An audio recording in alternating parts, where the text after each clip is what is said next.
Hello everyone, welcome back to my channel. This is Sahil Agarwal, final year undergraduate at IIT Gandhinagar. ये video बहुत ज़्यादा helpful होने वाला है उन सभी स्टूडेंट्स के लिए जो अपनी डीएसए की प्रिपरेशन कर रहे हैं, आइदर फॉर इंटर्नशिप्स और for placements. Are you following a DSA course? Are you following a DSA sheet? उसको सॉल्व करने का सही तरीका क्या है, मैं इस वीडियो में बताऊंगा। क्योंकि ऐसे बहुत सारे लोग होते हैं जो 500 से 600 क्वेश्चंस कर लेते हैं डीएसए के, लेकिन जब 1-2 महीने बाद उन्हें सॉल्व किया हुआ डीएसए क्वेश्चन ही पूछा जाता है तो वो आंसर नहीं कर पाते, वो अप्रोच भूल जाते हैं, बीच में अटक जाते हैं।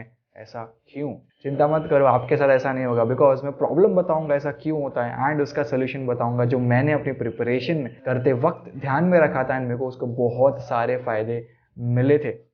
ट्रस्ट मी गाइज, ये वीडियो एंड तक देखना, क्योंकि आपको इसमें पता चल जाएगा कि मुझे एक डीएसए क्वेश्चन को अप्रोच कैसे करना है एंड अगर मैं कोई कोर्स फॉलो कर रहा हूँ या कोई शीट फॉलो कर रहा हूँ तो उसको अच्छी तरह से मुझे सॉल्व कैसे करना है एंड उस शीट या कोर्स में से मैक्सिमम आउटपुट कैसे मुझे डिराइव करना है। आई रिक्वेस्ट एवरीवन के वीडियो एंड तक देखना, क्योंकि ट्रायल एंड टेस्टेड बात है। मैंने खुद अपनी प्रिपरेशन जर्नी में ये पूरा स्ट्रैटेजी फॉलो किया है एंड मैंने सोचा कि मेरी जो लर्निंग्स है, मैंने जो पाथ फॉलो किया जिससे मेरे को फ़ायदा हुआ, वो मैं यूट्यूब पे डाल देता हूँ ताकि आप लोगों का भी फ़ायदा हो एंड आपको इस वीडियो के बाद कोई और वीडियो देखने की ज़रूरत नहीं पड़ेगी। आपको पता होगा मुझे डीएसए क्वेश्चन कैसे अप्रोच करना है एंड मुझे अगर मैं 200-300 क्वेश्चन कर रहा हूँ तो मुझे 2-3 महीने बाद सारे क्वेश्चंस आते होंगे। ऐसा कभी भी नहीं होगा कि आपको किए हुए क्वेश्चन में चाहिए क्वेश्चन पूछ लिया गया और आपको वो नहीं आए। ऐसा पॉसिबल ही नहीं है, बिकॉज ये स्ट्रैटेजी मैं आपको बताने वाला हूँ। अब जैसे भी अपनी डीएसए की प्रिपरेशन कर रहे हो वो चालू रखिए, लेकिन जो मैं एक छोटा सा चेंज बताऊँगा वो आपको करना होगा अपनी प्रिपरेशन जर्नी में एंड बिलीव मी बहुत ज़्यादा फ़ायदा देगा एंड आपकी डीएसए की प्रिपरेशन और ज़्यादा स्ट्रॉन्ग हो जाएगी। अगर आपको ये वीडियो अच्छा लगे या फिर आपको ऐसा लगे कि हाँ इस बंदे ने एक अच्छी बात बताई जो मेरे को अपनी डीएसए की प्रिपरेशन में ज़रूर हेल्प करेगी,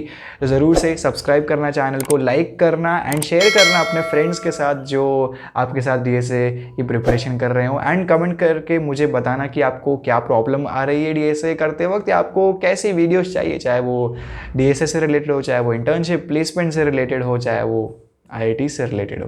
तो चलो वीडियो को स्टार्ट करते हैं। तो मान लेते हैं कि आप 200 डीएसए के क्वेश्चंस करोगे, आप कोई कोर्स फॉलो करोगे जिसमें 200 डीएसए के प्रॉब्लम्स है। सबसे पहले मैं बता देता हूँ how to approach a DSA question. तो मान लो आपको डीएसए क्वेश्चन मिला है, सबसे पहले आप क्वेश्चन को पढ़ोगे, उससे अच्छे से समझोगे and before jumping on to the solution सबसे पहले आप उसके कंस्ट्रेंट्स चेक करोगे।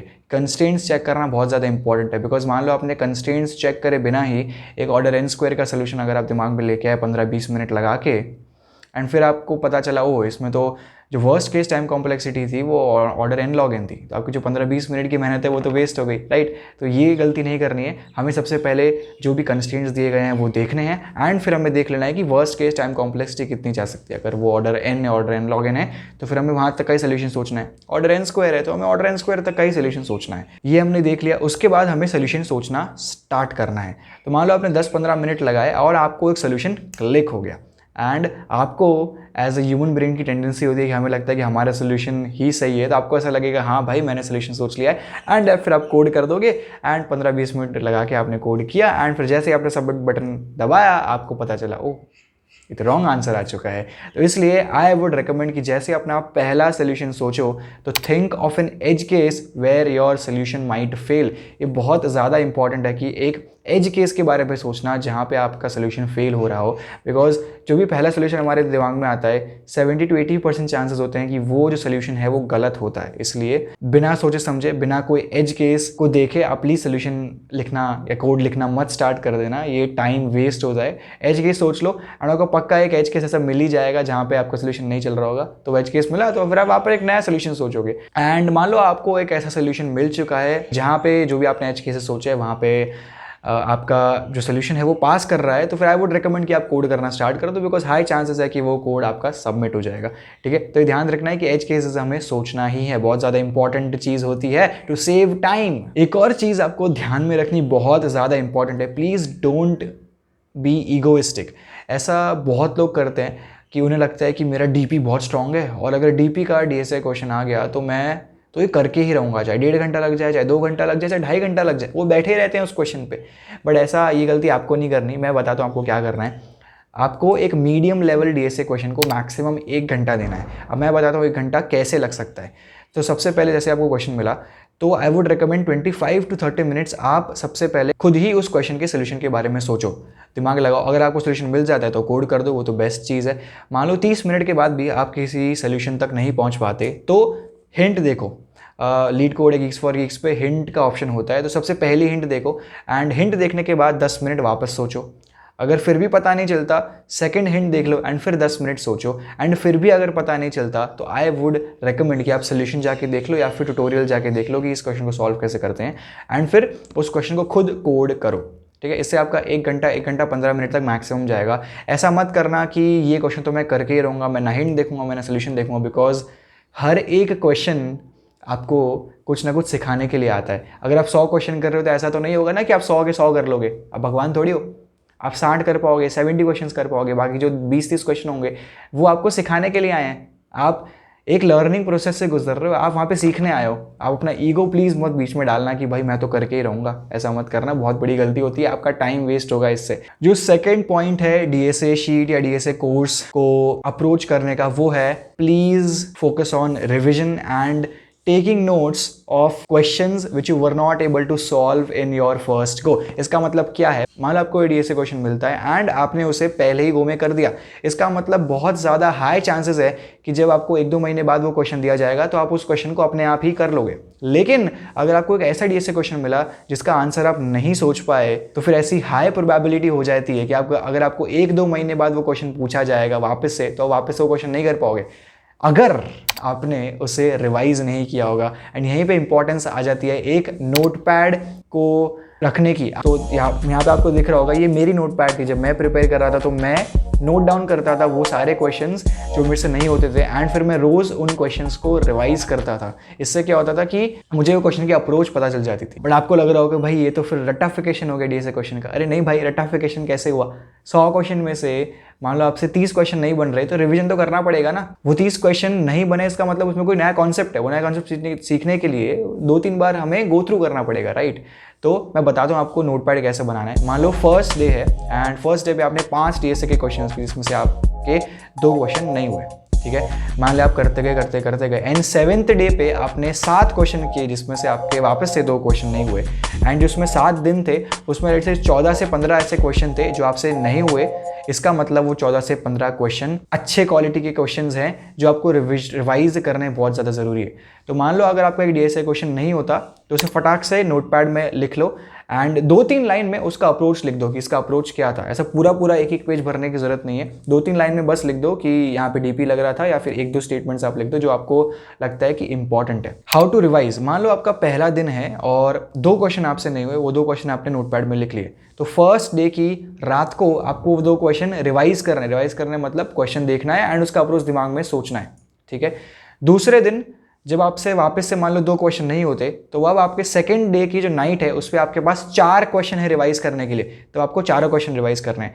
ऐसे 7th डे पे आपके पास 14 से 15 क्वेश्चन होंगे रिवाइज करने के लिए एंड जब आप 60th डे पे जाते हो तो आपके पास शायद 50 से 60 क्वेश्चन होंगे रिवाइज करने के लिए। लेकिन आपको लग रहा होगा कि जब मैं 2 महीने के एंड पे 50 से 60 क्वेश्चन रिवाइज करूंगा तो ये तो कितना ज़्यादा टाइम लग जाएगा। लेकिन टाइम नहीं लगेगा, क्योंकि क्या हो रहा है कि जब आप सेकेंड डे पे जो फर्स्ट जगह क्वेश्चन है वो आप दूसरी बार रिवाइज कर रहे हो, 7th डे पे आप जो पहले दिन के क्वेश्चन है वो 7th बार रिवाइज कर रहे हो। जब आप 60th डे पे आ जाओगे तो आप पहले दिन का जो क्वेश्चन होंगे 2 जो आपसे नहीं हुए थे वो आप 60th टाइम रिवाइज कर रहे हो। मतलब आपको सिर्फ इसे देखते ही पता चल जाएगा हाँ ये तो पता है मुझे एंड मैं आगे बढ़ जाऊंगा, ठीक है। तो ट्रस्ट में जो कंपाउंडिंग इफेक्ट होता है ना वो हम चलाएंगे इसमें। पहले दिन अपने 2 क्वेश्चन रिवाइज किए, फिर 4 क्वेश्चन रिवाइज किए, फिर 8, फिर 10, फिर ऐसे करते करते हम रिवाइज करते जाएंगे एंड हमारा जो नोटपैड है वो फिल होता जाएगा। मैंने ये स्ट्रैटेजी फॉलो करी थी, ट्रस्ट में बहुत ज़्यादा फायदा होता है। जब रात को आपको सिर्फ 10-15 मिनट ही लगेंगे वो सारे क्वेश्चन रिवाइज करने में। मैंने 2-3 महीने के एंड में जब मैं लीड कोड के 400-500 क्वेश्चन मैंने करे थे leet code and Geeks for Geeks पे मिला के, तो मेरे नोटपैड में कुछ 100 क्वेश्चन थे एंड वो 100 क्वेश्चन मैं कुछ 10-15 मिनट में रिवाइज कर पाता था, बिकॉज वो क्वेश्चन मैंने हर रोज़ मैं देखता था वो क्वेश्चंस एंड मुझे उससे बहुत ज़्यादा फायदे हुए। बिकॉज डीशॉ के इंटरव्यू में मुझे उस नोटपैड में से ही 2 क्वेश्चन पूछ लिए गए। तो आप समझ रहे हो वो 2 क्वेश्चन ऐसे थे जो मैं फर्स्ट गो में नहीं कर पाया था, एंड वो 2 क्वेश्चन उठा के मुझे डीशो में पूछ ले गए, एंड बिकॉज मैंने रिवाइज किया हुआ था मेरे से वो क्वेश्चन हो गए।